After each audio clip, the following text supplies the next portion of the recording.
Hello दोस्तों, मेरे YouTube channel पर स्वागत है। तो चलिए कहानी शुरू करते हैं। कहानी अच्छी लगे तो प्लीज़ चैनल को लाइक सब्सक्राइब शेयर जरूर कीजिए। मृत्युंजय खुश होकर बोला, तो चलिए मैं आपको घर छोड़ देता हूँ और फिर हमें भी तो घर के लिए निकलना है। इतना कहकर मृत्युंजय और नीरू शेखर जी को सहारा देकर वार्ड से बाहर ले आते हैं और लिफ्ट की तरफ चले जाते हैं। सुधांशु बाकी का सामान हाथ में पड़े अमृत के साथ पीछे आते हुए बोला, आपके भाई के दिमाग में क्या चल रहा है? अमृत अपने कंधे उचकाते हुए सुधांशु से बोला, अगर मुझे पता होता कि उसके दिमाग में क्या चल रहा है तो शायद उसकी जगह मैं होता। सुधांशु अपना सिर हिलाते हुए बोला, बिल्कुल सही। सारंग परिवार में सभी के दिमाग के पेज अलग अलग नट से कसे हुए। अमृत सुधांशु के सामने खड़ा होकर बोला, मेरा तुमसे कुछ कहना था। सुधांशु कंफ्यूज भरी नज़रों से अमृत को देखते हुए बोला, जी कहिए। अमृत एक गहरी सांस लेकर बोला, मीरा अपनी ज़िंदगी में आगे बढ़ चुकी है। हाँ, मुझे पता है कि ना चाह कर भी तुम दोनों का आमना सामना होता रहेगा, क्योंकि तुम्हारी बहन हमारे घर की बहू है और मीरा उस घर की बेटी। लेकिन उस फैसले को कैसे बनाकर रखना है, इसकी जिम्मेदारी तुम्हारी। सुधांशु अमृत की बात पर बोला, आप मुझे ये एडवाइस क्यों दे रहे हैं? अमृत हल्का मुस्कुरा कर बोला, क्योंकि लड़के ज़्यादा समझदार होते हैं इस मामले में। लड़कियां थोड़ी भावनाओं में आकर बेवकूफ़ी कर बैठती हैं। सुधांशु अपनी गर्दन हिलाते हुए बोला, मीरा सारंग ऐसी नहीं है। अमृत सुधांशु को देखते हुए बोला, बहुत अच्छे से जानते हो मीरा को। सुधांशु अमृत की बात पर मुस्कुरा कर बोला, ऐसे रिश्ते देखे हैं, 2.5 साल तक रिश्ते में रहने के बावजूद एक दूसरे को छुआ भी ना हो। अमृत अपना सिर हिलाकर बोला, मैं बेवकूफ़ था ना, मैं भी 2 साल तक रिश्ते में था, मैंने भी किसी को नहीं छुआ। सुधांशु अपना सिर हिला देता है और दोनों लिफ्ट में चढ़कर आगे की तरफ बढ़ जाते हैं। इस बात को बेखबर कि कोई पीछे खड़ा उनकी बातें सुन रहा था। सौर्य जिसके हाथों में कॉफ़ी थी, अमृत और सुधांशु की बात को सुन चुका था। सौर्य उन दोनों को जाता हुआ देखकर खुद से बोला, मीरा भाभी और सुधांशु के रिश्ते थे, वाओ। और नित्या मीरा भाभी के एक्स के प्यार में पड़ी है। इतना कहते हुए सौर्य के चेहरे पर एक अजीब सी मुस्कान आ जाती है, जैसे उसने दुनिया जहां के हीरे जवाहरात जीत लिए। सौर्य कुछ सोचते हुए मुस्कुराते हुए कशिश के वार्ड की तरफ चला जाता है। सौर्य जब वहां पहुंचता है तो देखता है मीरा और नित्या कशिश के साथ बैठे हुए थे। इंद्र और रागिनी अपना आराम करने के लिए घर जा चुके थे। सौर्य मीरा को एक नज़र देखकर कॉफ़ी टेबल पर रखते हुए मीरा से बोला, आपकी इंस्टीट्यूट में पढ़ाई कैसे चल रही है भाभी? मीरा सौर्य की बात पर मुस्कुरा कर बोली, सब बिल्कुल सही चल रहा है। कशिश जो कि अपने आईपैड में काम करते हुए बीच बीच में मीरा और नित्या को देख रहा था, सौर्य को घूरने लगता है। सौर्य नित्या और मीरा को सामने वाले सोफे पर बैठते हुए फिर से बोला, भाभी आपने अपनी ग्रेजुएशन इंदिरा गांधी यूनिवर्सिटी से किया है ना? मीरा अपना सिर हिलाते हुए बोली, हाँ, यूनिवर्सिटी काफ़ी अच्छा था। सौर्य मीरा की बात पर बोला, यूनिवर्सिटी लेक्चर, फ्रेंड्स, बॉयफ्रेंड कितने अच्छे लगते हैं ना कॉलेज टाइम पर ये सब। नित्या शौर्य की बात पर बोली, इडियट, भाभी का सिर्फ ग्रेजुएशन कंप्लीट हुआ, फिर भाई के साथ उनकी शादी हो गई और तुझे लगता है कि भाभी का कोई बॉयफ्रेंड रहा होगा? तू मरना चाहता है क्या? शौर्य मीरा की तरफ इशारा करते हुए बोला, मुझसे क्या पूछ रही है? भाभी से ही पूछ लो, उनका कोई बॉयफ्रेंड था या कोई आशिक जो उन्हें दीवानों की तरह चाहता था। इस बारे में मीरा के माथे पर ठंडे पसीने आने लगते हैं। नित्या शौर्य की बातों को सुनते हुए मीरा की तरफ देख कर बोली, भाभी मुझे भी अब क्यूरियोसिटी हो रही है, क्या आपका बॉयफ्रेंड था? कॉलेज टाइम पर कशिश उन लोगों के बीच में आकर नित्या से बोला, रात काफ़ी हो गई है नित्या, घर जाओ और अपनी भाभी को भी ले जाओ। नित्या कशिश की बात पर बोले, लेकिन भाई आप अकेले। कशिश बीच में बोला, मैं रह लूँगा, तुम जाओ। मीरा कशिश और शौर्य से बोली, चलिए। मीरा की बात सुनकर दोनों अपना सिर हिलाते हैं और वार्ड से बाहर मीरा के साथ साथ चले आते हैं। कशिश मीरा को जाता हुआ देखकर मन में बोला, कैसी बेवकूफ़ औरत है। पति यहाँ पर अकेले पड़ा हुआ है और मुझे छोड़कर जा रही है। इतना सोचते हुए कशिश आईपैड में पबजी खेलने लगता है और दुश्मनों को ऐसे मारने लगता है जैसे वो मीरा को मार रहा हो। तभी वार्ड का दरवाज़ा खुलता है और एक लड़की अंदर आती है। कशिश कन्फ्यूजन में उस लड़की की तरफ देखते हुए बोला, एक्सक्यूज़ मी, शायद आप गलत वार्ड में आ गए। वो लड़की कशिश के ड्रिप और मॉनिटर को चेक करते हुए बोली, मैं बिल्कुल सही वार्ड में आई हूँ सर, मैं आपका रूटीन चेकअप पूरा करने आई हूँ। कशिश उसकी बात पर सरप्राइज होते हुए बोला, आप डॉक्टर हो? वो लड़की मुस्कुरा कर बोली, जी हाँ, मैं डॉक्टर हूँ और मैंने ही आपका ट्रीटमेंट किया है। कशिश आगे और कुछ नहीं कहता, जिस पर वो लड़की कहती है, आपकी हालत बिल्कुल ठीक है, आप कल डिस्चार्ज हो सकते हैं और आपको मेडिसिन्स लेकर अभी सो जाना चाहिए। आपने डिनर किया? कशिश उसकी बात पर मासूम सा चेहरा बनाकर बोला, मेरे घर वाले मुझे छोड़कर चले गए हैं, आप मुझे खिला दो ना कुछ। कशिश की बात पर वो लड़की मुस्कुराते हुए बोली, शिया, मेरा नाम सिया है। कशिश थोड़ा फ्लर्टी आवाज़ में बोला, बिल्कुल आपकी तरह आपका नाम भी बहुत खूबसूरत है डॉक्टर साहिबा।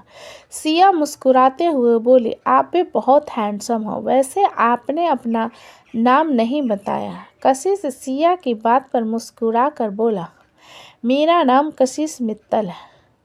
सिया आकर कशिश के प्लस और बीपी चेक करते हुए बोली, बीपी नॉर्मल है और पल्स भी अपने हिसाब से चल रही है, बस आपको डिनर करके रात का मेडिसिन्स लेकर सो जाना है। मैं अभी आपके लिए कुछ हेल्दी सा ऑर्डर कर देती हूँ। कशिश सिया की बात पर बोला, मेरे घरवाले मुझे छोड़कर चले गए, मैं बिल्कुल अकेला हो गया हूँ। सिया कशिश की बात पर थोड़ा अफसोस करते हुए बोली, मुझे पता नहीं था, लेकिन कोई बात नहीं, मैं हूँ ना आपके साथ। मीरा अपने हाथ में खाने का ट्रे लिए अंदर आते हुए बोली, ज़रूरत नहीं है सिया बजाज, मेरे पति पर डोरे डालना बंद करो और निकले इस वार्ड से। सिया मीरा की आवाज़ पर पलटकर उसे देखते हुए बोली, Meera, after long time. Meera Siya की बात पर हाथ में पकड़ा खाना का ट्रे कॉफ़ी टेबल पर रख कर बोली, बिल्कुल सही, बहुत समय बाद, लेकिन तुम्हारी आदतें अभी भी नहीं सुधरी। सिया मुस्कुराते हुए बोले, यार, आदतें तो ऐसी चीज़ें होती हैं ना जिसे सुधारने की ज़रूरत नहीं होती। वैसे मुझसे गुस्सा क्यों कर रही हो मीरा? सिया के पास उसे कशिश के पेट से दूर करते हुए बोली, क्योंकि तू मेरे पति से चिपक रही है। सिया मीरा की बात पर अपनी आंखें बड़ी करके बोले, क्या कहा? कशिश मित्तल तुम्हारे हस्बैंड है, मजाक मत कर। मीरा सिया को घूरते हुए बोली, जाकर अपने किसी और पेशेंट को चेक कर, मैं यहाँ पर हूँ अपने हस्बैंड के साथ, मैं उन्हें खाना खिलाकर दवाई भी खिलाकर सुला दूँगी, चल निकल तो यहाँ से। सिया मीरा की बात पर मुंह बनाते हुए बोली, तू अभी भी वैसी ही है, गुस्सा और घमंडी। मीरा सिया को घूर कर देखती है तो सिया कशिश को गुड नाइट कहते हुए वार्ड से बाहर चली जाती हैं। श्रिया के जाने के बाद मीरा पलटकर कशिश की तरफ देखती है तो जो कि कंफ्यूजन में मीरा को देख रहा था। मीरा बाउल में खिचड़ी लाकर कशिश के सामने रखे स्टूल पर बैठते हुए बोली, डिनर कर लीजिए। कशिश तिरछी नज़र से बाउल की तरफ देखते हुए बोला, मुझे नहीं खाना खिचड़ी। मीरा कशिश को बड़ी शिद्दत से घूरते हुए बोली, अभी उस चुड़ैल के हाथ से कुछ भी खाने के लिए रेडी थे और मेरे हाथ से खिचड़ी खाने में भी आपको मौत आ रही है, छिछोरे कहीं के। कशिश मीरा की बात पर अपनी आंखें रोल रोल करते हुए बोला, तुम सभी मुझे छोड़कर चले गए थे ना, तुम वापस क्यों आए? और मैं बोर हो रहा था इसलिए सोचा। मीरा कशिश की बात को पूरा करते हुए बोली, किसी पर मुंह मार लूं? कशिश मीरा को घूर कर बोला, मैं किसी पर मुंह नहीं मार रहा था। मीरा अपनी आंखें छोटी करके बोली, अच्छा तो अभी जो कह रहे थे उसे फ्लर्ट करना कहते हैं? ठीक कहा ना? कशिश आधा टेढ़ा मुंह बनाते हुए अपना चेहरा दूसरी तरफ कर लेता है, जिस पर मीरा कहती है, आपको मेडिसिन खाना है, चुपचाप खिचड़ी खा लीजिए। कशिश तिरछी नज़र से मीरा को देखते हुए बोला, मेरा क्या फ़ायदा होगा? मीरा कशिश को घूरते हुए बोली, फ़ायदा तो मेरा भी नहीं है, नहीं आपकी देखभाल करने में, लेकिन फिर भी मैं कर रही हूँ ना। तो चुपचाप अपना डिनर कीजिए और दवाई खाकर सो जाइए। कशिश मीरा के हाथ से बाउल लेकर चुपचाप खिचड़ी खाने लगता है। मीरा कशिश की तरफ एक नज़र देखने के बाद अपना सिर हिला देती है और पूरा खिचड़ी खाने के बाद कशिश मेडिसिन भी खा लेता है। मीरा कशिश को बिस्तर पर सुलाकर उसे ब्लैंकेट से करते हुए बोली, आंखें बंद कीजिए और सो जाइए। टकटकी लगाकर देखने की ज़रूरत नहीं है।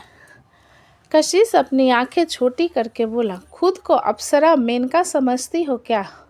मीरा कशिश का बात का कोई जवाब दिए बगैर जाकर काउच पर बैठ जाती है। कशिश एक नज़र मीरा को देखने के बाद अपनी आंखें बंद कर लेता है। सारंग विला में जोरों शोरों की सगाई की तैयारियां चल रही थी। फंक्शन शाम को था, लेकिन अभी भी कुछ मेहमान आ चुके थे। एक करीब 60 साल का आदमी अंदर आता है और उनके साथ 55 साल की औरत थी। रचना की नज़र जब उन दोनों पर जाती है तब वो मुस्कुराते हुए उसे आदमी को गले लगाकर कहती है, भैया काफ़ी समय बाद आपसे मुलाकात हो रही है, मिल गया आपको छुटकारा अपनी बिजनेस से। वो आदमी रचना से दूर होते हुए बोला, आना तो बनता ही था मेरी प्यारी बहन, अब मेरे बड़े भांजे की सगाई जो है। रचना औरत के गले लगाते हुए बोली, अंदर चलिए ना भाभी। दोनों रचना की बात पर अंदर आते हैं। पीताम्बर आते हुए उस आदमी को गले लगा कर बोले, अनमोल नहीं आया? भानु भारद्वाज पीताम्बर की बात पर बोले, आने की ज़रूरत ही नहीं है, वो तो यहीं पर रहता है। रचना भानु की बात पर बोली, क्या? अनमोल मुंबई में है, लेकिन वो तो हमसे मिलने नहीं आया। निर्मला जो कि रचना की भाभी थी, रचना की बात पर बोली, प्रोफेसर है इंदिरा गांधी यूनिवर्सिटी में, शायद काम के चक्कर में नहीं आ पा रहा था, लेकिन आया है, गाड़ी पार्क कर रहा है। रचना निर्मला की बात पर अपना सिर हिला रिया की तरफ देखते हुए बोली, रिया बेटा, मेहमानों को चाय नाश्ता दो। रिया जो कि महक और वैशाली के साथ उनका हाथ बटा रही थी, रचना की बात पर कॉफ़ी और पानी लाकर भानु जी और निर्मला को देती है। रचना भानु और निर्मला से रिया को मिलाते हुए बोली, भैया भाभी, ये रिया है, रिया लुथरा। लूथरा साहब की बेटी भानु जी रिया को एक नज़र देखकर बोले, अच्छी है।